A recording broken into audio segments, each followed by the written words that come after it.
I love about it, because I've spent a lot of time analyzing its movements, is it's packed with information. There's a lot that you can take out of this. And we'll just use the beginning of the form. So we have this position, followed by that elbow, this position, arm coming down, and punch. Right? And just to give you some basic applications, you know, a lot of the time you can just look at that first one as a backhand strike. And you can definitely hit plenty hard with your hand that way.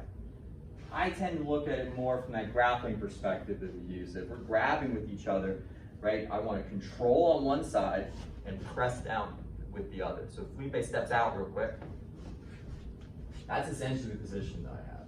Where I have nice, good control with this one arm. And then I'm kind of assuming he's trying to hit me with that other one. So I'm kind of trying to catch it around the elbow and hold it that way. And then when you have the opportunity, you can come up and hit with that elbow strike.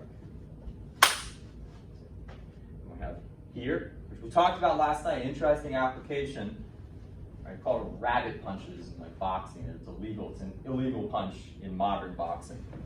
Now here, it's kind of hard for me to get that elbow because he's keeping his head down really low, especially if he brings it in more towards my chest. Right, I hit down with the arm that way. Hitting with the forearm into the back of the head. And I wasn't hitting very hard. You can feel back of the head can be sensitive. Yeah, it's sensitive. It's illegal in modern boxing for a reason. Or guys getting close in boxing, clinch, you're not allowed to kind of hit. You have to hit with the forefists. It changes the game quite a bit. If you come here, right, if I'm just kind of in this clash, if I can pull down and then punch to the kidney, low block is good. And that, of course, can be varied. I can throw that punch up higher, which I often do.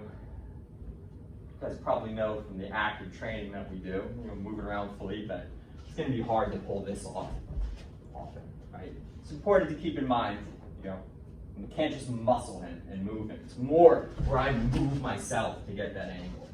Even that, though, I found can be difficult to really work, but we can look at a lot of these positions individually. Just bringing that arm down, just something I do all the time is a setup actually for the elbow. I'm pulling that arm down to create as big of a space as I can to get that elbow in real quick. Right, we talked about it before as well, that we have this position. I take my right arm out of it. You can also use this individually, and we do all the time. So if I have Felipe here controlling one arm, blocking there, if I have my hand on my head, he steps out, that's more that piece of it if we remove the elbow strike. Great. So it just gives you an idea that, and it's something worth noting as well, that for a lot of these old karate practitioners, they often reference Naihanchi as their favorite form. It was common, it was the first form that you learned. There was a very famous karate teacher named Funakoshi who founded Shotokan, which is the biggest modern karate style. And he, you know, the first like 10 years of his training, he was doing the first 3 Naihanchi forms, right? So it was really emphasized in old karate. And, you know, I think the more that I've analyzed the movements, the more that I've seen that there's really a lot of depth to them. Like, you know, it's really like 1, 2, 3, 4, 5. All of those applications that I gave, and there's plenty more too that other people teach that I'm not going to talk about right now. But all of that is just taken from those 5 positions. Does that make sense?